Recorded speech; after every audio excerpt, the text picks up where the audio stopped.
It's March 4th, 2022, and Ukraine has been under attack by Russian forces for 9 days. We begin with a brief look at an ongoing list of Russian war crimes reported by the Ukraine Crisis Media Center, which serves as an online evidence archive of Russian atrocities against Ukraine's civilian population and to aid in future prosecution. These updates are from the outskirts of Kiev.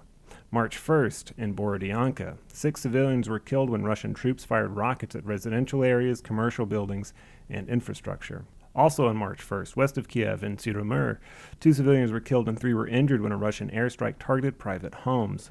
On March 3rd, in Chernihiv, northeast of Kiev, 47 civilians, 38 men and 9 women, were killed by a Russian airstrike on a residential building. 18 civilians made it out alive. Now to today's update. In Zaporizhia, 190 kilometers southwest of Kharkiv, we begin this episode with the most consequential event of the last 24 hours. It was reported early this morning by media outlets that the Zaporizhia nuclear power plant had been captured by Russian forces. Overnight, reports of shelling and firefights between Russia and Ukraine caused a fire near 2 of the plant's 6 reactors. The Zaporizhia plant is the largest nuclear power plant in all of Europe. The number of Russian and Ukrainian casualties has not been released, though it has been confirmed that the plant's safety systems are intact and there's been no release of radioactive material. Zaporizhia is located in southeast Ukraine on the Dnieper River, sitting northeast of Kherson on the Black Sea and west of Mariupol on the Azov Sea. Ukraine gets half its electricity from nuclear facilities, and Russia appears to be strategically targeting other power producers, like the 351-megawatt hydroelectric plant in Nova Kakhovka, which was seized by Russian forces early on in the invasion. The Kiev Independent reported that the site had been taken on February 24th. Ukrainian flags had been removed from the building, and the plant remains operational, though it is under Russian control. Nova Kakhovka is in the Kherson Oblast, located on the Dnieper River some 60 miles east of Kherson. Satellite imagery from Maxar Technologies, published February 26th, show Russian ground forces assembled in Nova Kakhovka at and near the hydroelectric plant, backing up the Kiev Independent's reporting. UN Ambassador to the United Nations, Linda Thomas-Greenfield, called the attack on the Zaporizhia nuclear facility a, quote, dangerous new escalation, and that the attack, quote, put Europe's largest nuclear power plant at grave risk, end quote. Rosemary DiCarlo, UN Undersecretary General for Political Affairs, called attacks on nuclear facilities, quote, contrary to international human law, end quote. Speaking from the Zaporizhia power plant, Petro Kotin, who's the head of the state-owned nuclear power firm Energoatom, described the situation inside, quote, the station management works at invaders' gunpoint, end quote. In total, the Zaporizhia plant has 6 nuclear reactors. After the firefight and subsequent fire, 2 of the 3 operating reactors were shut down. 1 reactor remains online and is operating at 60% capacity. Up until today, China has been dead silent on condemning Russia's aggression on Ukraine, but news of the fire at the Zaporizhia plant has stirred a response from Chinese Foreign Ministry spokesman Wang Wenbin. Quote, China attaches great importance to nuclear safety and is gravely concerned about the safety and security situation of nuclear facilities in Ukraine, end quote. He closed his comment on the nuclear plant with a subtle poke at Putin, saying China would, quote, call on relevant parties to keep calm and exercise restraint, prevent further escalation of the situation, and ensure the safety of relevant nuclear facilities, end quote. But China has not been completely silent on the war itself, accusing the United States specifically of spreading disinformation and denying U.S. responsibility for the Russian invasion. China is one of the 35 UN member nations that abstained from voting on the UN resolution to condemn the Russian invasion. The situation in Zaporizhia has many in Western and Eastern Europe reliving the fear they experienced following the April 26, 1986 explosion of the Chernobyl nuclear power plant in Chernobyl, Ukraine, some 700 kilometers northwest of Zaporizhia. The fire, explosion, and subsequent fallout from the Chernobyl disaster forced the evacuation of nearby communities and contaminated over 150,000 square kilometers of land in Russia, Belarus, and Ukraine. Though the Zaporizhia plant is a more modern plant with better engineering and safety features, thus unlikely to experience a meltdown, active fighting and bombing near the site has put Europe on edge. Following the news of the fire at Zaporizhia, Scandinavian and Eastern European pharmacies have reported a surge in demand for iodine tablets, which are used to protect children from radiation sickness. Moving to Kiev, the 40-mile-long convoy still appears to be stuck with little movement. Photos of a military vehicle with a shredded tire have sparked an esoteric debate online whether the tires themselves are to blame, with online speculators claiming they are either, quote, cheap Chinese knockoffs, end quote, or poorly built Belarusian military spec. The only clear information available from reviewing the hotly contested photo is that there is no indication that this vehicle is part of the stuck convoy, but that the truck's steel wheel has sheared into two pieces, leaving the hub of the wheel on the axle while the wheel's rim appears stuck in the tire. This is such an absurd topic.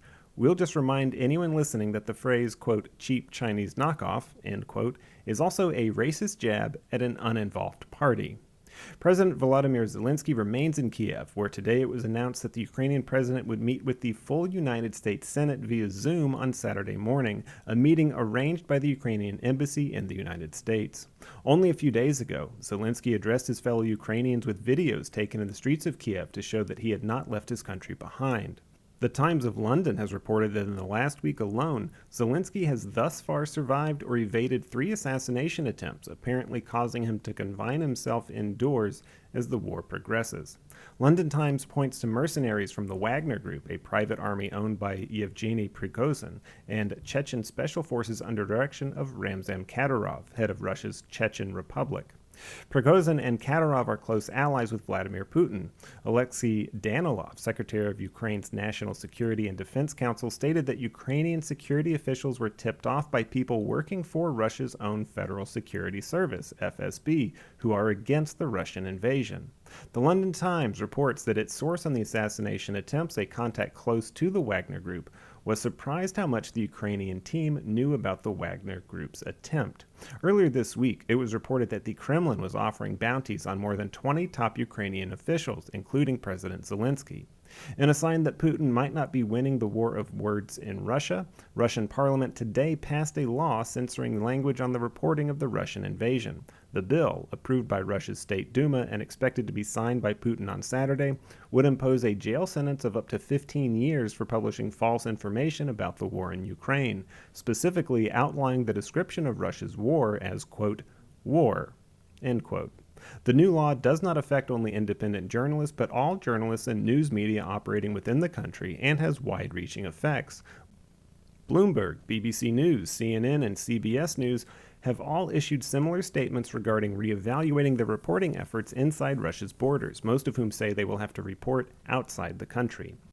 Outside of Kharkiv, 100 kilometers northwest, reports from the town of Trostniets claim Russian occupiers have threatened to shoot medics if they attempt to go on emergency calls, stating they only allow for medics to attend to children and only in emergencies. Locals cannot go out to buy food or other goods, stores have been looted, and Russian troops are on constant patrol. Now to port city Mariupol in southeast Ukraine on the Sea of Azov. Mariupol has successfully held off Russian forces on this 9th day of fighting, though the city has been blockaded on the land and surrounded in the sea for several days. Power, electricity, phones, heat, internet, all utilities to the city have been cut, and Russian troops outside the city continuously shell surrounding areas and fire into the city itself, regularly killing civilians. Ukrainian medics don helmets and rush into the city at night and in the early morning to keep cover. Communication is difficult, and in the homes of victims they work by flashlight to aid the injured.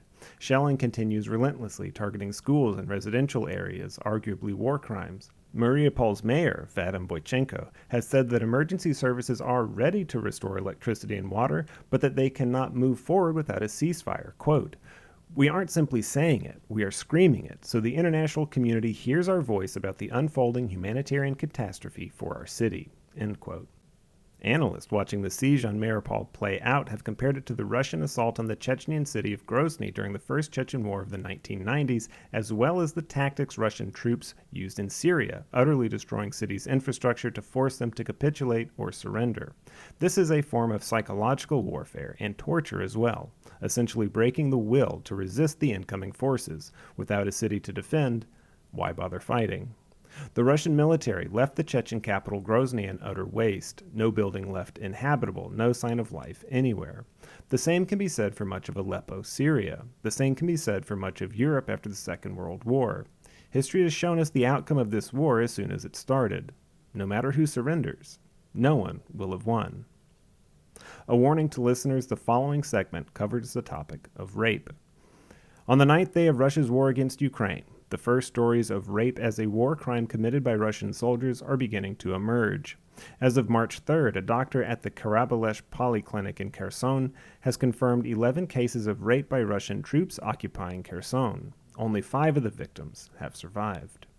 Locals have spread word for women and girls of the city not to leave their homes. Svetlana Zorina, a Kherson resident, told CNN host John Berman in a live interview today that she had heard from friends about a 17-year-old girl raped and murdered by Russian soldiers. Reporting around this claim has been asterisked, as in, not yet independently verified. As in peacetime, claims of rape must be independently verified by others in order to be taken seriously. This is the reason that rape testing kits collect dust in evidence lockers, why local police ask pointed questions to rape victims to make sure they weren't, quote, asking for it, end quote. And as the war in Ukraine drags on, we should expect to see more claims made by the Ukrainian government as well as the citizens of Ukraine that Russian soldiers are raping and murdering girls and women. Rape is a weapon of war, but has only been considered so by the UN officially for 14 years. On June 19, 2008, the UN Security Council unanimously approved a resolution that classified rape as a weapon of war. Croatian author Slavenka Drakulic said of the resolution, quote, "Finally, sexual violence is recognized as a weapon and can be punished," adding, "We know now, as we knew even before the passage of this resolution, that rape is a kind of slow murder," end quote. Survivors of rape during wartime face an immense struggle to be heard, to be believed, to be counted as victims of war crimes. In cities, villages, or prisons where medical treatment isn't easily available, where public services aren't able to mobilize or respond to emergencies, survivors find themselves alone. Their only evidence is their story. The paternalist gatekeeping of trying to find the perfect victim, one who didn't step out of line, go where they shouldn't have, one who is sympathetic, or one who looks like the person writing down their story, that maintains the thick shroud of doubt around such claims. Rape as a weapon of war is as old as war itself, though we have only begun to study it seriously in the last half-century. Susan Brownmiller's 1975 book, Against Our Will, Men, Women, and Rape, asserts that men use rape to bolster male dominance and keep women in a state of fear, the type of fear that causes women to communicate throughout their city, town, or village, not to leave the house, not to go anywhere, and to stay hidden. No matter where the warfare takes place, whether the Congo, Vietnam, or Ukraine, the brutality of rape serves an effective tactic to destroy a community from within, from families and communities rejecting their victims to leaving an entire community in fear to the point of surrender in the hopes that the aggressor will leave, though that is often not the case. It is a form of psychological warfare, one that humiliates its victims. That humiliation is compounded when claims are met with skepticism. The language in the 2008 UN resolution puts it succinctly, quote, "Women and girls are particularly targeted by the use of sexual violence, including as a tactic of war to humiliate, dominate, instill fear in, disperse, and or forcibly relocate civilian members of a community or ethnic group." End quote. Wartime rape did not magically resolve itself with the UN resolution in 2008. On March 20th, 2020, during a paramilitary session in Tigray, Ethiopian Prime Minister Abiy Ahmed answered a question about sexual violence, saying, quote, "The women in Tigray, these women have only been penetrated by men, whereas our soldiers were penetrated by a knife," end quote. This came after an Ethiopian general earlier in the year was filmed addressing his officers on the subject of rape, saying they might expect rape to happen during wartime, but not in the presence of federal police. The world, all of us, not just Ethiopia, we all have a long way to go to correct this trajectory we found ourselves on. This trajectory that sees us discrediting victims in favor of, quote, "getting the whole picture," end quote. That sees global leaders joking about the war crimes committed by their own soldiers. This trajectory that finds us acknowledging the reality of rape while simultaneously being obtuse to its true horror, a horror that persists and exacerbates in war. But I use Ethiopia as an example not because of its location on a map, not to distract from the war in Ukraine, but to issue a very dark warning. We know of this reality in Ethiopia not because the people are so vile or prolific at it, but because of the year, because of the time in which these statements were captured and how they were made public. We live in the age of real-time global coverage of everything that happens all at once. Cameras in our pockets that can record and project out to the world. We are seeing the results in real time in Ukraine. We are seeing corpses in high definition. We are getting minute-by-minute updates not from news media, but from the citizens themselves in the middle of war. It is only a matter of time before, in a conflict this size, we are confronted with the digital proof so often demanded of our victims. Only then, when the proof is too gruesome to stomach, will we believe it. But this does the victims no justice. Ukraine is a special place to the people who call it home. Tigray, Bosnia, Cambodia, Uganda are all special places to those who call them home. The women there who survived war will tell you the stories you have yet to hear from Ukraine. To stand with Ukraine during this war, no end in sight for the shelling and casualties, I urge you to stand with the women who come forward and share their stories. I urge you to stand with them after the war is done, to fight for and support the prosecution of sexual war crimes as vigorously as we prosecute the bombings of schools and homes, the targeting of civilian infrastructure, torture, hostage-taking, deportation and confinement, and the willful killing of civilians and children. The only solution to war crimes is the end of war.